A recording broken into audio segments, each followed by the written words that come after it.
You say you're doing all the right things at work. You're being a great soloist, a team player, solving complex problems, and communicating really well. But there's one thing that seems to be missing, and you can't quite put your finger on it. If you ask a lot of executive leaders out there today, what's the one thing that separates workers? And they'll tell you grit. The question is, what is grit? How do you get it? And how do you build on it to your career advantage? In this next video, Bridget, Jessica, and I will break it down for you, get you some tips and tricks, and help you get grit so you not only survive, but thrive in your career. Check it out.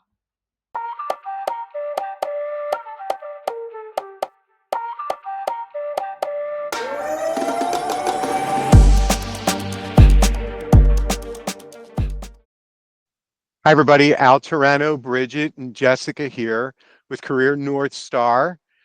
Today, on today's roundtable, we're going to be talking about attribute number 5 in the 5 attribute series for being a great professional in the age of AI, and that is grit and determination. Now, you may be saying, well, Al, what does actually grit mean? Well, sort of general term, grit means working as hard as you can, as much as you can, all the time to get stuff done, no matter the circumstances. To an extent, you're right.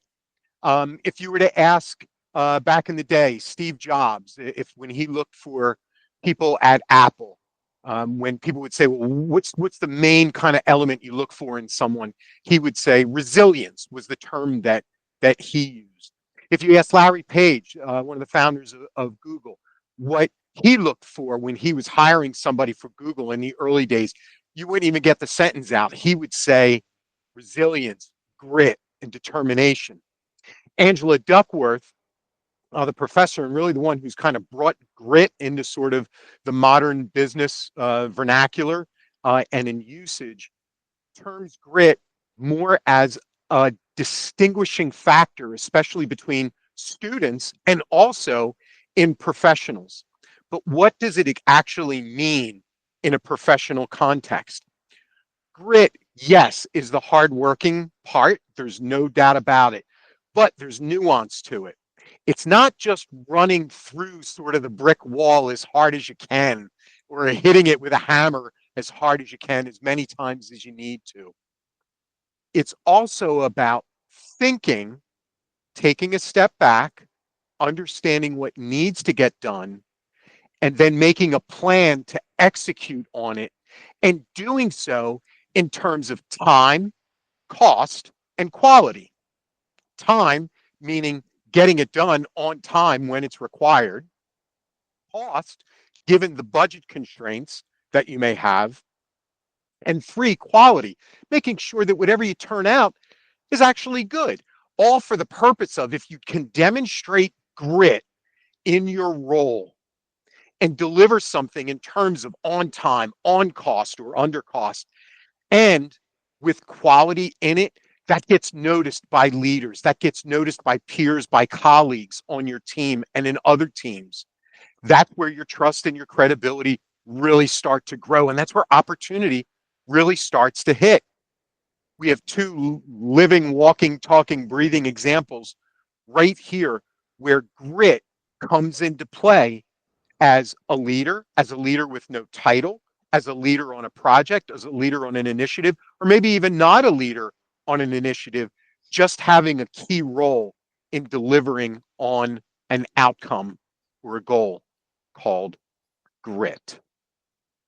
Let me again introduce Bridget and Jessica here. And Bridget, maybe turn over to you first to talk a little bit about grit as one of the 5 attributes of a great professional.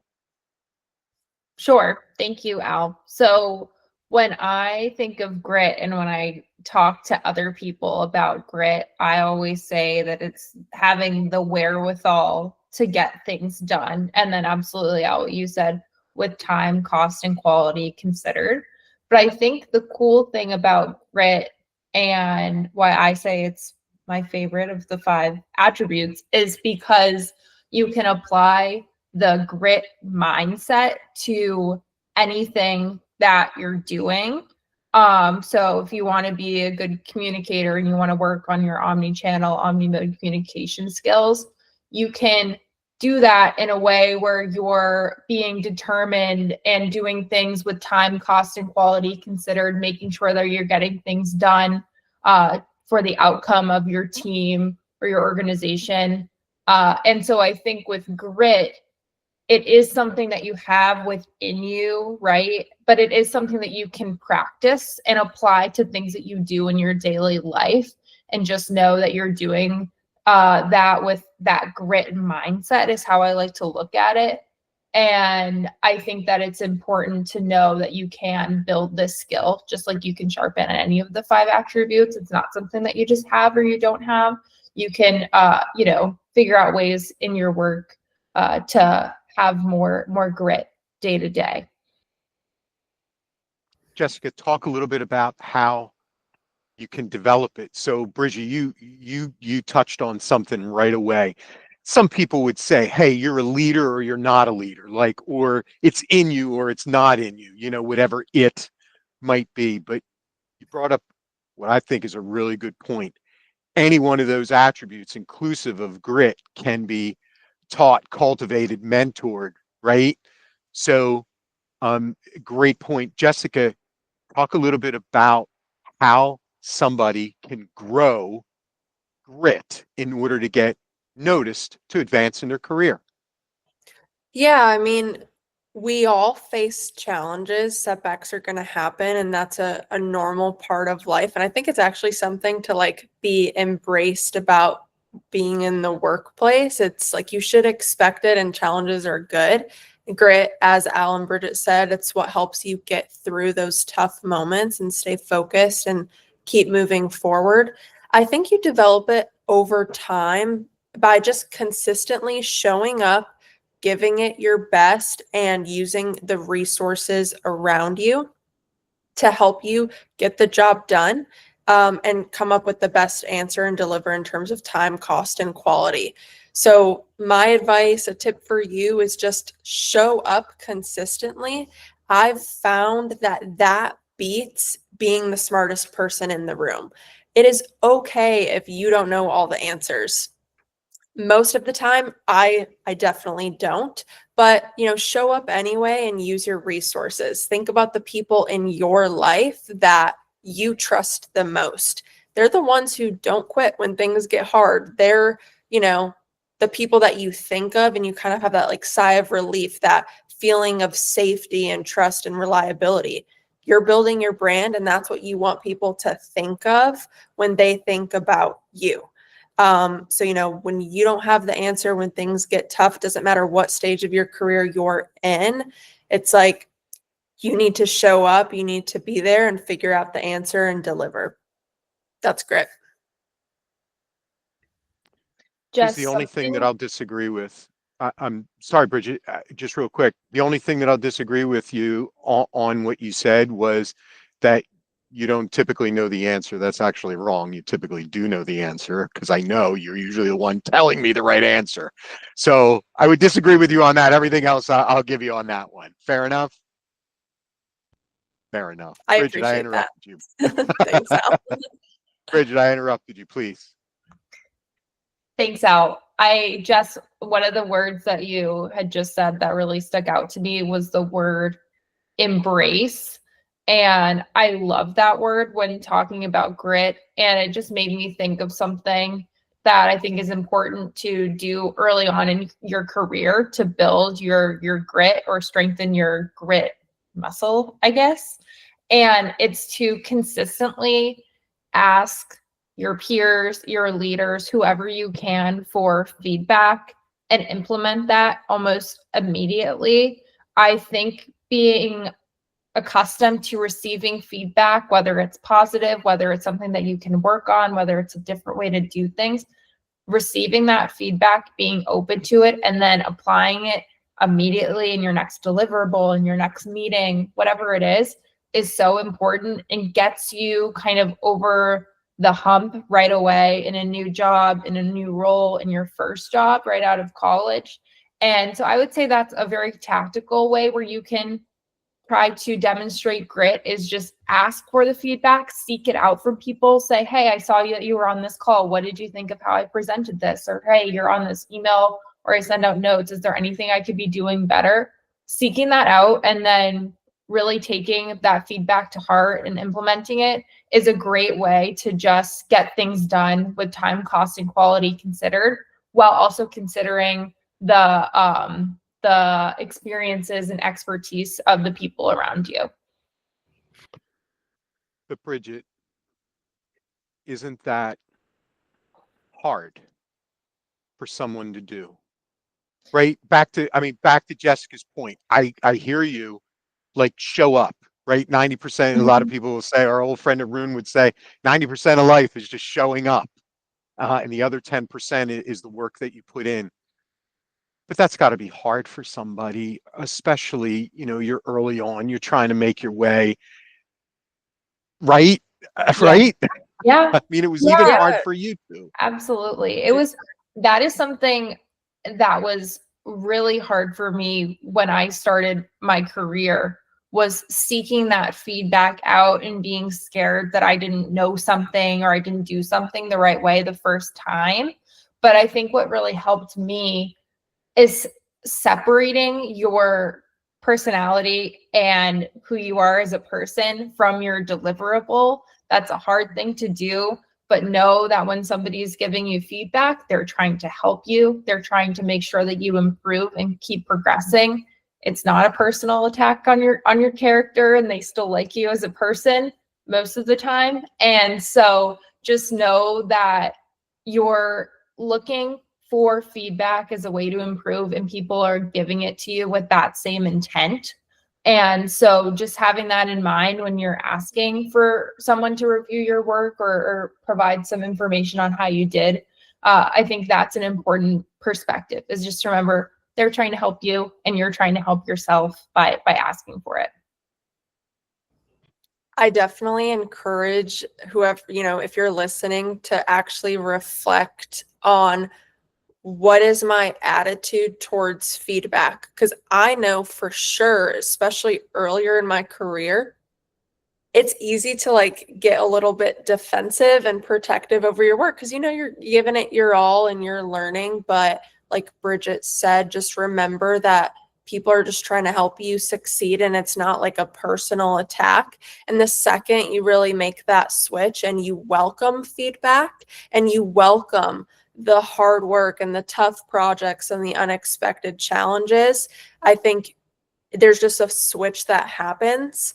And the work becomes a lot more fulfilling, and you're going to have a way easier time, and you're just going to grow, and you're going to do so well. I'm working harder, right? Because grit, I mean, there is an implication there. Like, grit, you're working, right? You're banging away, you're swinging the hammer, as many times as you have to, one, and you're putting in the time and the effort. It's not a loaded question, this is for real. Is there a shortcut? Is there a shortcut to grit? Do you have to go through the fire in order to see what you've got from a grit? You use the term grit muscle, which I wrote that down. Do you have to go through the fire in order to develop that? Or is there a way for you to establish, grow it without having to? Because here's the thing. For some, you remember it's like the old story, you drop an egg in boiling water, you drop a potato in boiling water. It softens the potato and it hardens the egg, right? It's what you're made of that counts. Well, what if you're more of a potato than you are an egg? You might still be a really good person, and a good worker and be able to add value and all of that. But do you have to go through the fire in order to establish and grow grit? Like, did you have to do that? I'm thinking about my own experience, and I've had the benefit of working with so many senior team members and senior consultants who have been through the fire. and who have been through things that I haven't. And they've said, hey, why don't we go this way instead of this way? Because I've experienced this, where I didn't have to go through that whole scenario, but I still learned the lesson. And I feel like I still developed my own sense of direction, but I had the benefit of listening to somebody who has gone through something similar and they've steered me in the right direction. So I feel like that's a way where you can kind of navigate around the fire owl. Sometimes you're just going to walk straight into it, but then other times I think you can really lean on the experience of your team members and come out stronger for it if you really, you know, take their experience to heart and listen to what they've been through, and how, you know, their experience molded them and how that can shape your decisions going forward. Jessica, talk about, thanks, Bridget. I'm with you. So if you have that opportunity, great, because it's an opportunity. If you don't have that opportunity and you have to use the term like run into the fire, or like we would say, old school, run into a wall, back up and run into it again until you knock it down. But then you realize there's a door 2 feet over, from you. How does, Jessica, if I don't have the benefit of that, where I can watch and listen to others, which is, it's fantastic if you can. If I don't have the benefit of that, what's a thought how I can develop that grit muscle and still not, I mean, and let's think about it now. We're talking about people a few years into their career, or frankly, I mean, you could be 10 years into your career, honestly, and you're a little nervous that about how you're going to be viewed as a result if you're not gritty enough. Jessica, talk a little bit about that, if you would. What's a recommendation or a tip that you have? Yeah, I think if you don't have that support structure like immediately around you, I do recommend seeking that out and finding a mentor, someone further along in their career that you can sort of lean on and bounce ideas off of, and ask for their input, and definitely listen to their wisdom, someone that is willing to share with you. Um, I don't know, I think that ask for more responsibility, um, show others and yourself that you can handle responsibility. I think that Al, you say, builds character, but also reveals character, and builds confidence over time. So, seek out more responsibility as well if there's more that you can handle and are willing to put on your plate. I like that.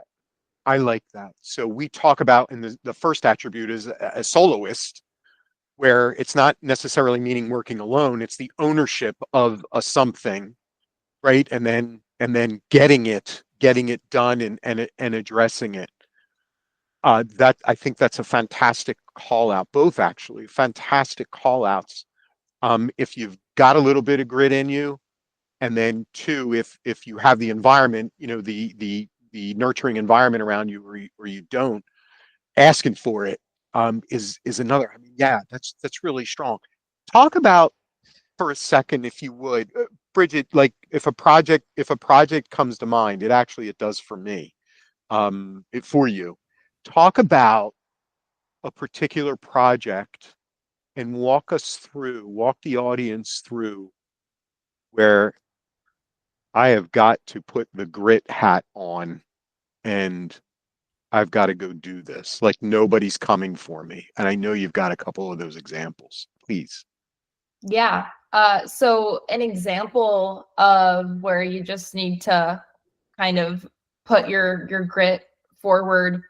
Recently, I was on a project where the client was asking for a deliverable, some type of plan for the next few months.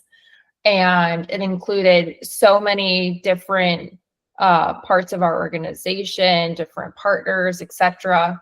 And no one was really spearheading who was going to take charge on the plan, and the client was asking for it.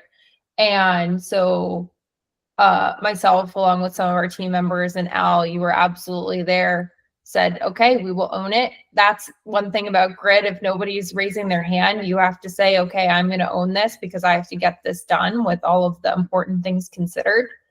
And we sucked it up, got the information that we needed painfully from all of the other team members, worked shoulder to shoulder together, long nights, long hours, making sure that it was as perfect as we could get it.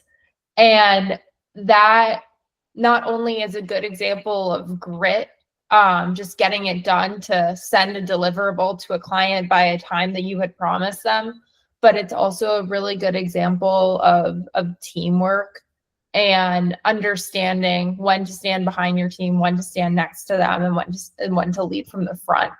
So this is absolutely a time where you're shoulder to shoulder with your team, making sure that we're all in this together. We're all gonna use our grit and determination together to get this done.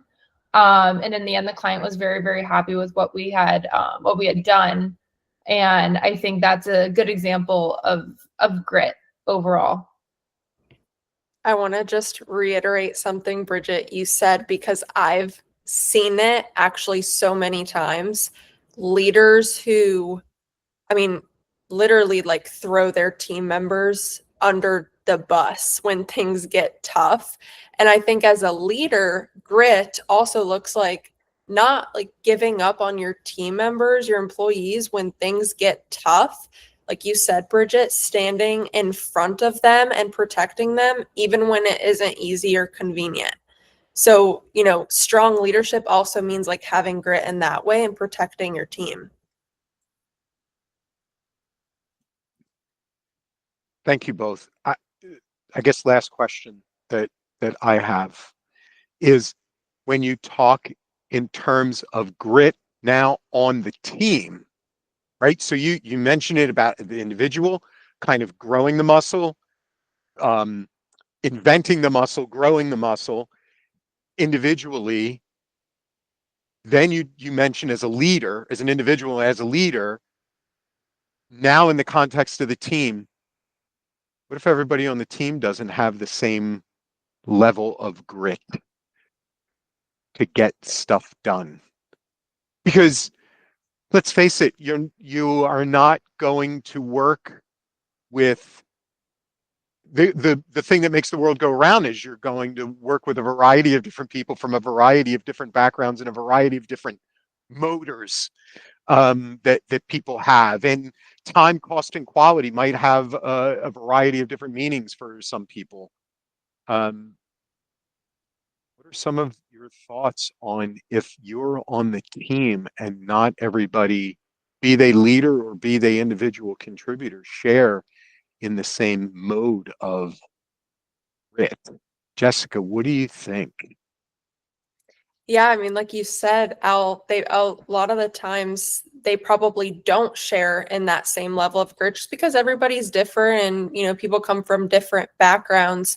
And as the leader, I think your role is, one, really spending the time one-on-one, investing the time to get to know that team member, the DNA, like what gets them out of bed in the morning, what motivates them, what are they good at, what are some opportunities for improvement, and then assessing the situation at hand, like what's the project, and then are there some team members who balance each other out that might pair well together on this certain project, right, in this situation. But as a leader, you're not going to be able to do that successfully if you don't invest the time and get to know the team and what sort of level of grit does this individual have.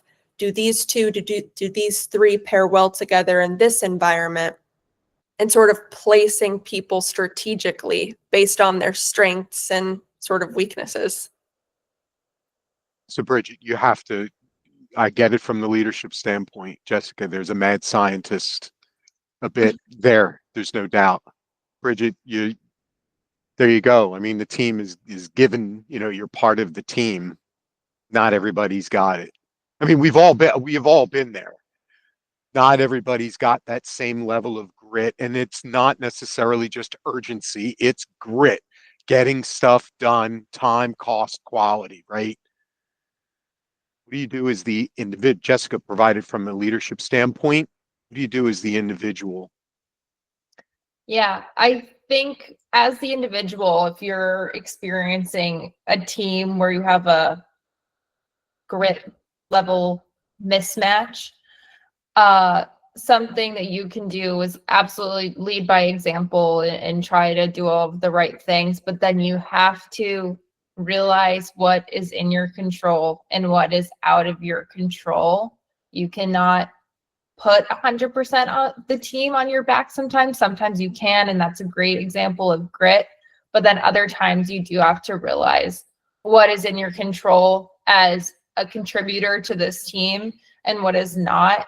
And while it can be frustrating sometimes where you run into people that don't have your same level of determination or wherewithal to get things done, it's important to realize that and understand what you can do as a contributor to the team. I know it's not a, buttoned up type answer to that question, Al, but I do think it's an important thing to realize that even though you have all of this grit, you have all of this determination, it might not be matched on your team all the way where everybody wants to charge for the same thing where you can get the result all the time.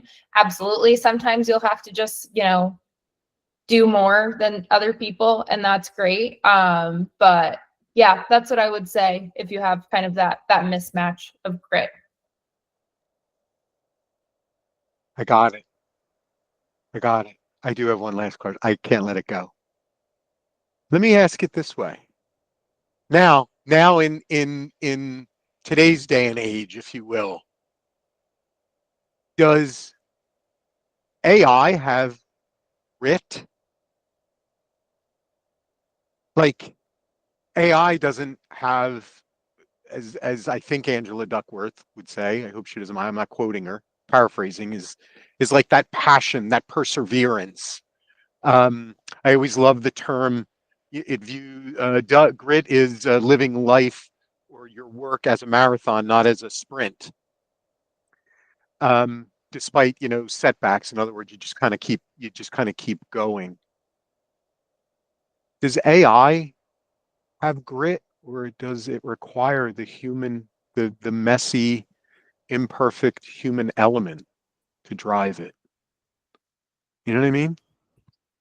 Yeah, I think it doesn't understand the nuances that a lot of times I feel like grit is associated with urgency.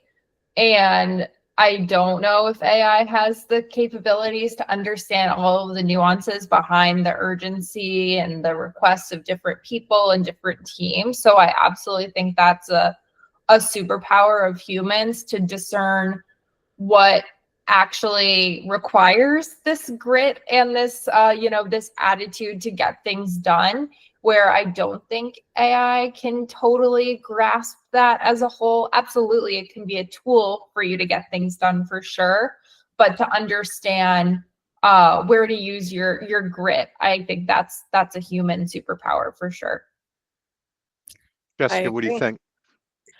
Um, I agree. I mean, we talked a little bit about this at the beginning, like using your resources to get things done, of course, and AI is a great resource.